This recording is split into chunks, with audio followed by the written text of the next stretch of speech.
নমস্কার বন্ধুরা, আমি অর্পিতার হেসেলে আপনাদেরকে স্বাগত। আজ আমি নিরামিষ আলু পনিরের রেসিপি আপনাদের সাথে শেয়ার করব। এটা আপনারা চাইলে ভাত বা রুটির সাথে পরিবেশন করতে পারেন। তাহলে দেখে নিন কিভাবে আমি এটা বানাচ্ছি। প্রথমে আমি 500 গ্রাম পনির নিয়েছি, সেটা আমি টুকরো টুকরো করে কেটে নিচ্ছি। পনিরের সাইজ আমি এখানে মিডিয়াম রেখেছি। সব পনির কেটে নিয়েছি। এবার আমি এখানে মিডিয়াম সাইজের একটা আলুও কেটে নিয়েছি। এবার কড়াইতে সাদা তেল দিয়ে দিচ্ছি। পুরো রান্নাটা কিন্তু সাদা তেলে হবে। 1 টিস্পুন মতন আমি লবণ দিলাম তেলের মধ্যে, কারণ পনির ভাজার সময় কিন্তু আলাদা করে আমি আর লবণ ব্যবহার করব না। এবার একটা একটা করে পনির আমি দিয়ে দিয়েছি কড়াইতে, আর অল্প লাল লাল করে ভেজে আমি তুলে নেব। পনির কিন্তু কখনোই বেশি ভাজবেন না, তাহলে কিন্তু শক্ত হয়ে যাবে। হালকা ব্রাউন হয়ে গেছে সব পনিরগুলো, আমি এবার তুলে নিচ্ছি। এইভাবে আমি সব বাকি পনিরগুলো ভেজে নিয়েছি। এখন আমি ওই তেলের মধ্যেই আলু দিয়ে দিচ্ছি ভাজার জন্য। সামান্য লবণ দিয়ে কিন্তু আলুগুলোকে আমি লাল লাল করে ভেজে তুলে নিচ্ছি।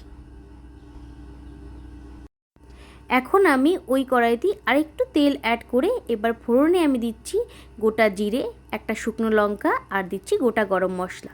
মশলাগুলো একটু ফ্রাই হয়ে গেলে তারপরে আমি দিয়ে দিচ্ছি এর মধ্যে গ্রেট করে রাখা আদা। সব মশলা ভালোভাবে ফ্রাই হয়ে গেছে। এবার আমি একটা বড় সাইজের টমেটো এর মধ্যে দিয়ে দিলাম। ভালোভাবে আমি নাড়াচাড়া করে নিচ্ছি, এবং টমেটো কিন্তু সফট হওয়া পর্যন্ত নাড়াচাড়া করতে হবে। এখন আমি এর মধ্যে 1 চামচ হলুদ গুঁড়ো আর 1 চামচ জিরে গুঁড়ো অ্যাড করছি। আবারও সব মশলাগুলো আমি ভালোভাবে নাড়াচাড়া করে নিচ্ছি।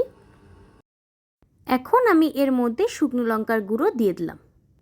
এই সময় গ্যাসের ফ্লেম কিন্তু মিডিয়ামে রাখতে হবে, যাতে মশলাটা পুড়ে না যায়। মশলা আমাদের ভালোভাবে কষানো হয়ে গেছে। এখন আমি এর মধ্যে 2 কাপ জল অ্যাড করছি। তোমরা যেরকম ঝোল রাখবে সেভাবে কিন্তু জলের পরিমাণ দেবে।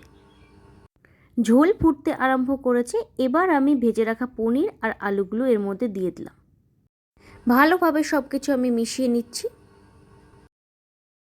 এই সময় আমি এর মধ্যে স্বাদমতো লবণ আর স্বাদমতো চিনি এর মধ্যে দিয়ে দিলাম। এই রান্নায় কিন্তু একটু সামান্য চিনি অ্যাড করতেই হয়। চিনি না দিলে কিন্তু রান্নার টেস্টটা ভালো আসবে না। ঝোল আমাদের অনেকটাই কমে এসেছে। আমাদের রান্না কিন্তু অলমোস্ট রেডি। এখন আমি নামানোর আগে 1 চামচ গরম মশলা গুঁড়ো এর মধ্যে দিয়ে দিলাম। ভালোভাবে আমি গরম মশলা গুঁড়োটা ঝোলের মধ্যে মিশিয়ে নিচ্ছি। আমাদের রেডি হয়ে গেছে নিরামিষ আলু পনিরের তরকারি।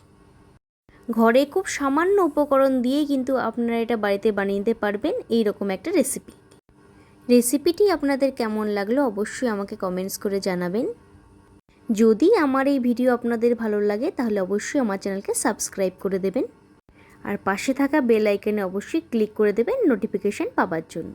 ধন্যবাদ।